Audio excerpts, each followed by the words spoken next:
দেশকে চিনিয়েছেন। আপনি এমন একটি মুহূর্তে বাংলাদেশের দায়িত্ব গ্রহণ করেছেন যে সময় বাংলাদেশ দুর্নীতিতে ছেয়ে গেছে, যে সময় বাংলাদেশের প্রত্যেকটি সেক্টরকে খুনি হাসিনা ধ্বংস করে দিয়েছে, স্বৈরাচার সরকার ধ্বংস করে দিয়েছে। ঠিক সেই সময় আমি বাংলাদেশের হাল ধরে আপনি দুর্নীতির বিরুদ্ধে জিরো টলারেন্স ঘোষণা করেছেন। মাননীয় প্রধান উপদেষ্টা, আমরা আপনার দৃষ্টি আকর্ষণ করছি। আমরা করুণা ভিক্ষা করছি না, আমাদের সরলতাকে আপনি দুর্বলতা ভাববেন না। আমরা আপনার সাথে আছি। আমরা অন্তর্বর্তীকালীন সরকারের সকল সহযোগিতা আমরা করতে চাই, আমরা করে যাচ্ছি।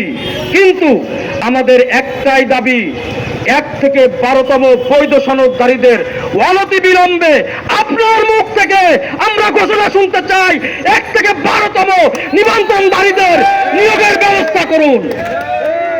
সম্মানিত উপস্থিতি, আসুন, আমার দাবি আর একজন করে দিবে না, আমার দাবি আমাকে আওয়াজ তুলতে হবে।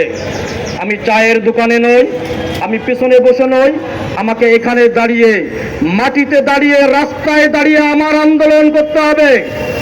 একটি সন্তান যখন না কাঁদে, মাও তার দুধ দেয় না, আপনারা জানেন।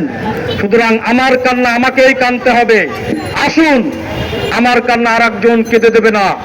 আজকে যতক্ষণ পর্যন্ত ঘোষণা না আসবে, প্রয়োজনে আমরা এখানে রাত যাপন করব, আমরা আমরণ অনশন করব, আমরা রক্ত দিব, আমরা জীবন দিব, তবুও এই দেশ থেকে বৈষম্য দূর করব ইনশাআল্লাহ। সকলের সুস্বাস্থ্য দীর্ঘায়ু কামনা করেই মাননীয় প্রধান উপদেষ্টা, শিক্ষা উপদেষ্টার দৃষ্টি আকর্ষণ করেই আজকে আমি আমার বক্তব্য শেষ করছি। সকলকে ধন্যবাদ। আল্লাহ হাফেজ।